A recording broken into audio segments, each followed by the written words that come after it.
अस्सलाम वालेकुम नाज़रीन, मैं हूं Majid Chaudhary. Voice of the day में खुशामदीद। नाज़रीन, आज हम बात करेंगे पाकिस्तान की सियासी जमातों और सियासी कैदीन के हवाले से। ख़ास तौर पे जब से पाकिस्तान बना हम ये देखते आए हैं कि पाकिस्तान के अंदर जो सियासतदान है और सियासी जमातें हैं ये कभी मजबूत नहीं हो सकी, और इनके जो सियासतदान और जो लीडरान हैं वो हमेशा तनकीद की जद में रहते हैं और तनकीद का निशाना बनाया जाता है। और उसके बाद इदारों के दरमियान और सियासी जमातों के दरमियान एक वाज़ेह तफरीक नज़र आती है, एक लकीर नज़र आती है जो कि माजी की लकीर है, जो कि जमहूरियत के ऊपर एक सवालिया निशान भी है। और पाकिस्तान में जिस तरीके की हम जमहूरियत चाहते हैं वो आज तक वो जमहूरियत ना तो बन सकी और ना ही उसके मुताबिक पाकिस्तान कभी चल सका। माजी में जब हम नज़र डालते हैं तो जब पाकिस्तान आज़ाद हुआ तो उसके बाद हम बात करते हैं लियाकत अली ख़ान साहब के हवाले से। ख़ास तौर पे लियाकत अली ख़ान साहब को जब लियाकत बाग में गोलियों का निशाना बनाया जाता है और उनके जो कातिल हैं वो आज तक नहीं पकड़े जा सके और ना ही पता चल सका कि वो किन लोगों के कहने पे ये कत्ल का शिकार हुए और जो उनकी शहादत है उसके पीछे कौन लोग शामिल थे। उसके बाद जब फ़ातिमा जना की हम बात करते हैं तो फ़ातिमा जना को गद्दार के सर्टिफिकेट दिए जाते हैं, बल्कि वो जो बानी एक कौम की सिस्टर थी जिसने अपने दिन रात इवन के उसने अपनी शादी तक ना की इस मुल्क की खातर कि इस मुल्क की जो आज़ादी है उसके लिए बहुत बड़ी कुर्बानी दी। और मादर हम उन्हें ये कहते हैं कि ये मादर वतन भी हैं और कैद हमारा जो बानी थे उनके सिस्टर भी हैं। तो इसी के साथ साथ हम जब ये देखते हैं ख़ास तौर पे उससे हम थोड़ा सा आगे आते हैं तो हम ये देखते हैं कि उसके बाद एक डिक्टेटर जो है वो हम गवर्नमेंट के ऊपर जो मौजूदा जमहूरियत थी उसको बिला ताक रखते हुए उसके ऊपर कब्ज़ा कर लेता है। और ये हम बात करें अयूब खान साहब की। उसके बाद कुछ अरसे के बाद हम ये देखते हैं कि कुछ सियासी जमातें एक्टिव होती हैं और जिसमें भुट्टो साहब एक कलीदी किरदार अदा करते हैं। और उसके दरमियान भी काफ़ी अयूब खान साहब से पहले काफ़ी हमारे जो वज़ीर आज़म हैं वो गुज़रे हैं। उसके पीछे जो कहानी है वो माजी के झोंकों में जब हम झांकते हैं तो हमें काफ़ी कुछ नज़र आता है और नाज़रीन के बल्कि नॉलेज में भी है।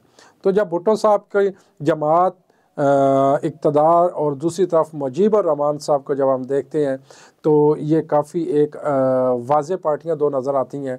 तो इनके दरमियान एक कशमकश शुरू हो जाती और पाकिस्तान दो लख्त हो जाता है। उसके बाद जब भुट्टो साहब इक़्तिदार की कुर्सी के ऊपर विराजमान होते हैं तो उनके जो इस्टेब्लिशमेंट है, ख़ास तौर पे जो हमारी इस्टेब्लिशमेंट यहाँ पाकिस्तान के उनके साथ कोई अच्छे मरासम नहीं होते, अचानक ख़राब हो जाते हैं तो उसमें उनको फांसी की सज़ा सुना दी जाती है और ये जमहूरियत का बाब वहाँ पे बंद हो जाता है। और उसके बाद ज़िया-उल हक़ साहब इक़्तिदार के कुर्सी के ऊपर विराजमान हो जाते हैं। उसके बाद फिर हम ये देखते हैं कि जब ज़िया-उल हक़ साहब दुनिया से रुखसत होते हैं तो उसके बाद फिर पीपल्स पार्टी मरतबा मैदान में उतरती है और वाज़ेह अक्सरियत भी लेती है और बेनज़ीर साहबा तकरीबन उसको संभालती हैं पार्टी की बागडोर। और बेनज़ीर साहबा जब प्राइम मिनिस्टर बन के आती हैं तो कुछ अर्से के बाद एक पार्टी जो मुस्लिम लीग नून के नाम से या जुनेजो ग्रुप आप जिसको कह सकते हैं इक़्तिदार के अंदर आती है, तो उसके साथ मुस्लिम लीग नून का साथ ही क़याम हो जाता है। तो जो मुस्लिम लीग नून है जिसके लीडर नवाज़ शरीफ साहब हैं, प्राइम मिनिस्टर हमारे सबका रह चुके हैं, उनके साथ जो इस्टेब्लिशमेंट है उसके एक मरतबा फिर ताल्लुकात ख़राब हो जाते हैं। और पाकिस्तान की जो जमहूरियत, जो लूली लंगड़ी जमहूरियत थी, जो एक ट्रैक के ऊपर चल रही थी, पाकिस्तान की मईशत भी काफ़ी तकरीबन इतनी खस्ता हाल नहीं थी। तो वहाँ पे क्या होता है कि मार्शल लॉ नाफिज हो जाता है और मुशर्रफ साहब इक़्तिदार की कुर्सी के ऊपर विराजमान हो जाते हैं और नवाज़ शरीफ साहब को गद्दार मुल्क का गद्दार जो है वो डिक्लेयर कर दिया जाता है कि इन्होंने कुछ ऐसा अमल किया जिसकी बिना पे इनको सज़ाए मौत दी जाए या कुछ बाद में कैद में तब्दील कर दी जाती है। लेकिन फिर हम देखते हैं कि वो अचानक मुल्क से बाहर एक डील की शक्ल में वो पाकिस्तान से बाहर चले जाते हैं। और कुछ अर्से के बाद हम दोबारा ये देखते हैं कि एक नई सियासी पार्टी जो मुस्लिम लीग काफ के नाम से उभरती है और वो अपना प्राइम मिनिस्टर भी मुंतखब करती है। उसके बाद कुछ अर्सा यूँ ही जो है ना वो ये गवर्नमेंट का सिस्टम चलता रहता है। उसके बाद दोबारा फिर एंट्री होती है बेनज़ीर साहबा की, जो कि मुल्क के अंदर तमाम सियासी जमातें मुतहद होकर एक प्लेटफार्म के ऊपर यूनाइटेड होती हैं जिसको NRO का नाम भी दिया जाता है। तो वहाँ पे जब पाकिस्तान वापस आती हैं जरदारी साहब के ऊपर कोई केसेस चल रहे होते हैं और बाकी मुख्तलिफ पार्टियों के ऊपर भी केसेस जो बनाए गए थे वो भी चल रहे होते हैं। और बेनज़ीर साहबा जब आती हैं तो एक इलेक्शन कैंपेन के दौरान एक जलसे के अंदर उनकी शहादत हो जाती है, उनका बाप भी यहाँ पे बंद हो जाता है। उसके बाद हम देखते हैं कि जरदारी साहब इक़्तिदार की कुर्सी के ऊपर विराजमान होते हैं और कुछ अरसा गुजारने के बल्कि 5 साल का जो टेन्योर है वो पाकिस्तान पीपल्स पार्टी पूरा करती है। उसमें प्राइम मिनिस्टर 1-2 चेंज होते हैं, लेकिन उसके बावजूद जो ऐवान सदर में पाकिस्तान पीपल्स पार्टी की सदर जो जरदारी साहब है वो अपनी कुर्सी के ऊपर विराजमान रहते हैं।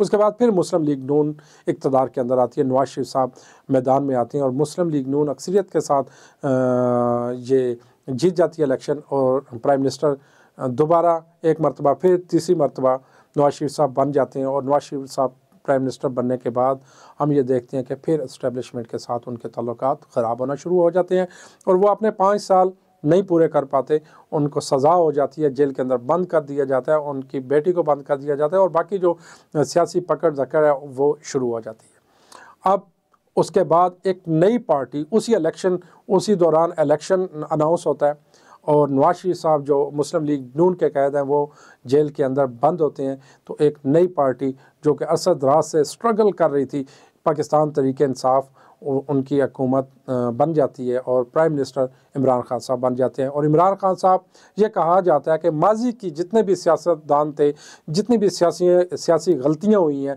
उनसे सबक सीखा। आज इमरान खान साहब और तमाम इदारे एक पेज के ऊपर हैं। ख़ास तौर पे जब हम देखते हैं अदलिया से इमरान खान साहब को सादक और अमीन का ख़िताब दिया जाता है और उसके बाद हमारी जो इस्टेब्लिशमेंट है, जो हमारे उस वक्त के जितने भी आला अफसरान हैं, उनके बड़े अच्छे रवाबत होते हैं इमरान खान साहब के साथ। फिर अचानक हम ये देखते हैं कि इनके अंदर एक सदमरी आती है, उसमें एक दूसरे के साथ ताल्लुकात ख़राब होना शुरू हो जाते हैं। फिर अचानक क्या होता है कि इमरान खान साहब के ख़िलाफ़ अदम एतमाद आती है और इमरान खान साहब को प्राइम मिनिस्टर की कुर्सी से हटा दिया जाता है। फिर एक मरतबा मुस्लिम लीग नून बल्कि PDM के प्लेटफार्म से तमाम सियासी जो जमातें गठजोड़ करके जिन्होंने ये तहरीक अदम एतमाद लाई थी, तो वो अपना प्राइम मिनिस्टर मुंतखब करती हैं शहबाज शरीफ साहब को और शहबाज शरीफ साहब तकरीबन जो बाकी टेन्योर था 1 साल से ज़्यादा अरसा वो गुजारते हैं। उसके बाद जब दोबारा इलेक्शन की बात होती है, केयर टेकर सेटअप आ जाता है। तो इसी दौरान पाकिस्तान जो तहरीक इंसाफ है वो एक भरपूर कैंपेन चलाती है और 9 मई का वाक़या रूनमा होता है और 9 मई का जो वाक़या है वो पाकिस्तान बल्कि पूरी दुनिया में कोट किया जाता है। ये एक बड़ा अफसोसनाक वाक़या था और बड़ा शर्म का मकाम था तमाम पाकिस्तानियों के लिए और हमारे इदारों के लिए और सियासी पार्टियों के लिए कि इससे पहले मेरा ख्याल नहीं कि कोई ऐसा वाक़या रूनमा हुआ हो। तो उसके तनाज़र में तमाम जो पाकिस्तान तहरीक इंसाफ के कारकुन थे उनकी पकड़ धकड़ शुरू हो जाती है। तो उसके ऊपर एक बाकायदा जो है वो एक फ़ैसला साजी की जाती है कि जो भी लोग मुल्क की कौमी सलामती के इदारों को टारगेट करेंगे या उनके ऊपर अटैक करेंगे, मुल्क के असासों के ऊपर अटैक करेंगे, तो उनको कभी भी माफ़ नहीं किया जा सकता। हमने उसमें देखा कि इस्टेब्लिशमेंट और सियासी पार्टियों के दरमियान इतनी तफरीक बढ़ गई और एक दूसरे के ऊपर इस तरीके से इल्ज़ाम तराशी हुई कि इसकी भी मिसाल माजी में कहीं नहीं मिलती। और ख़ास तौर पे जो साइफ़र का मामला था जिसमें अमेरिका को इन्वॉल्व किया जाता है कि जो बैरूनी इस्टेब्लिशमेंट है उसकी बिना पे इमरान खान की जो पार्टी है उसको इक़्तिदार से अलग किया गया और इमरान खान साहब को अलहदा किया गया। फिर हम ये देखते हैं कि यही वक्त चल रहा है, नवाज शरीफ साहब फिर वापस आते हैं, उनकी सज़ाएँ माफ़ हो जाती हैं।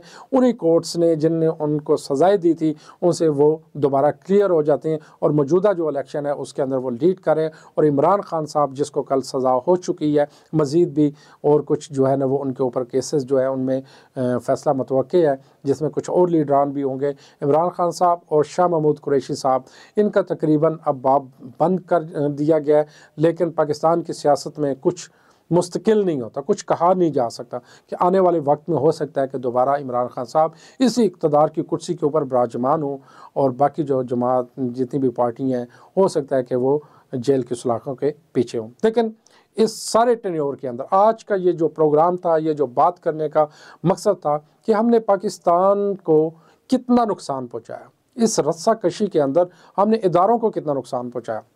आज अगर हम बात करें पाकिस्तान के वो तमाम इदारे, ख़ास तौर पे अगर हम बात करते हैं कि हमारे जो इदारे हैं जिसमें CSP PSP अफसरान ख़ास तौर पे जो पढ़े लिखा तबका है उनके अंदर करप्शन इस तरीके से परवान चढ़ चुकी है तमाम इदारों के अंदर। ख़ास तौर पे इलेक्ट्रिक के हवाले से बात करें, सुई गैस डिपार्टमेंट के हवाले से बात करें, पाकिस्तान के जितने भी इदारे हैं उनके अंदर करप्शन इस तरीके से जड़ें पकड़ चुकी है कि वो करप्शन ख़त्म होती हुई नज़र नहीं आती। और पाकिस्तान का जो इंसाफ का म्यार है वो दिन ब दिन कम होता हुआ, नीचे आता हुआ दिखाई दे रहा है। एक आम आदमी वो सालों मुकदमे लड़ता है, सालों जो है ना वो कोर्ट कचहरियों को भुगतता है, लेकिन उसको इंसाफ नहीं मिलता। तो उसके बरक्स हम ये देखते हैं कि जो सियासी जमातें हैं, जो सियासी टारगेट किए जाते हैं, उनके सालों की बजाय बल्कि महीनों और महीनों की बजाय बल्कि दिनों में फैसले आ भी जाते हैं। और इंसाफ की यहाँ पे स्पीड काफ़ी हमें 340 की स्पीड से जो है ना वो दिखाई देती है। और जो एक गरीब आम आदमी है उसके लिए जो इंसाफ का म्यार है वो ये है कि वो 10-10, 20-20 साल, कुछ लोग तो ऐसे कि जो दुनिया से रुखसत हो जाते हैं लेकिन उनको इंसाफ नहीं मिलता। तो पाकिस्तान की जो इस रस्साकशी है इसने आज हमें इस हमारी इकानमी को तबाही के दहाने पे पहुंचा दिया। हमारे जितने भी इंस्टीट्यूट, जितने इदारे थे, एक वक्त था कि पाकिस्तान का एजुकेशन का सिस्टम इतना स्ट्रांग था कि पूरी दुनिया के लोग यहाँ पे आके मुस्तफ़ीद हो रहे थे। बल्कि बात होती थी पाकिस्तान के एजुकेशन के सिस्टम के ऊपर जो है डिबेट होती थी, लोग यहाँ से सीखते थे, यहाँ से पढ़ के जाते थे, वो अपने मुल्क के अंदर एक कलीदी किरदार अदा करते थे और पाकिस्तान की मिसाल दिया करते थे। इसी तरह पाकिस्तान के इदारे, अगर हम PIA की खास तौर पे बात करते हैं तो PIA एक वाहिद इदारा था कि जिसने पूरी दुनिया की बड़ी बड़ी एयरलाइंस जो आज दुनिया में मौजूद है उनको खड़ा किया। उनके पीछे जितनी भी सोच और विजन है वो तकरीबन पाकिस्तान का। जापान जैसे मुल्क को पाकिस्तान कर्ज देता है और चाइना जैसा मुल्क उसको पाकिस्तान जो है वो कर्ज देता है। और बाकी जो ममालिक हैं वो इज़्ज़त की निगाह से हमें देखते हैं। उस वक्त बात होती थी, अगर हम 60 की दहाई में जाएँ या उससे पीछे जाएँ, कि आने वाले वक्त में दुनिया में न्यूयॉर्क आगे होगा, लंदन आगे होगा या कराची की बात होती। लेकिन कराची के जो रोशनियों का शहर था हमने उसको भी तारीकी में धकेल दिया। आज जो हमारे ऊपर ये जो मौजूदा सूरत हाल है इसके ज़िम्मेदार हम खुद हैं। आज हमें ये सोचना होगा इस मुल्क को हमने क्या दिया। इसका बुनियादी वजह जो है वो है हमारा सियासी ढांचा जो मफलूज है, हमारे इदारे जो मफलूज हैं, वो इस वक्त वो परफॉर्मेंस नहीं दे पा रहे जो देनी चाहिए। आज़ाद नहीं है, ख़ुद मुख्तियार नहीं है। अगर हम इंडिया को देखते हैं तो वहाँ पे मुख्तलिफ़ अक़लियतें हैं, पाकिस्तान से हट के हैं, वहाँ पे हर एक किस्म की सोसाइटी है, वहाँ पे तासुबाना सोच भी है, वहाँ पे नाइंसाफ़ी भी होती है। लेकिन उनकी जमहूरियत का जो तसलसल था वो हमेशा आगे बढ़ रहा है। उनकी IT की फ़ील्ड को देखें, वो हमसे काफ़ी आगे हैं। अगर एजुकेशन को हम देखते हैं तो हमसे बहुत ज़्यादा आगे जा चुके हैं, हमें 20-25 साल उनसे पीछे हैं। बल्कि हम ये कह सकेंगे कि हम आधा सदी उनसे पीछे हैं, 50 साल शायद लग जाएं हमें इंडिया के बराबर खड़े होते हुए। उसके बाद हम अगर जब बात करते हैं हेल्थ के सेक्टर में तो वहाँ पे आप देखें कि दुनिया के बड़े बड़े नाम पैदा किए जा रहे हैं, IT के अंदर बड़े बड़े नाम पैदा किए जा रहे हैं और वहाँ पे वो सहूलियात दी जा रही हैं एक आम आदमी को। और वहाँ का सिस्टम कितना बेहतर होता जा रहा है, उनकी इकानमी कितनी बूस्ट कर रही है। और संतों की जब आप बात करते हैं तो वो कितनी ज़्यादा मजबूत हो चुके हैं। लेकिन पाकिस्तान आज क्यों पीछे है? क्योंकि पाकिस्तान के अंदर जमहूरियत का कोई तसलसल नहीं है। हमारी कोई खारजा पॉलिसी एक तसलसल के ऊपर कायम नहीं है। कभी हम किसी जंग में कूद पड़ते हैं, कभी हम किसी जंग के अंदर जो है वो शिरकत करते हैं, लेकिन आवाम क्या सोचती है, आवाम की क्या राय है, इसके ऊपर हमने कभी ध्यान नहीं दिया। लेकिन अभी जो इलेक्शन होने जा रही है, जो वोट होने जा रहे हैं, तो हमें पूरी उम्मीद है कि पाकिस्तान की जो सियासी पार्टियाँ हैं इन माजी के जो जितने भी वाक़यात हैं इनसे सबक सीखेंगी और आने वाला जो वक्त है यकीनन बेहतर होगा। और ख़ास तौर पे जो इदारे हमारे, मैं आज उनसे भी मुखातब होकर ये कहना चाहता हूँ, खुदारा पाकिस्तान के सिस्टम को इतना मफलूज ना करें कि दुनिया में जो हमारी जग असाई हो रही है, कल ये जो इदारे हैं जब आपको ज़रूरत पड़े तो ये बिल्कुल नकारा हो चुके हों। तो इसी के साथ अपने होस्ट माजिद चौधरी को इजाज़त दीजिएगा। नेक्स्ट प्रोग्राम एक नए टॉपिक के साथ फिर हाज़िर होंगे। तब तक के लिए अल्लाह हाफ़िज़।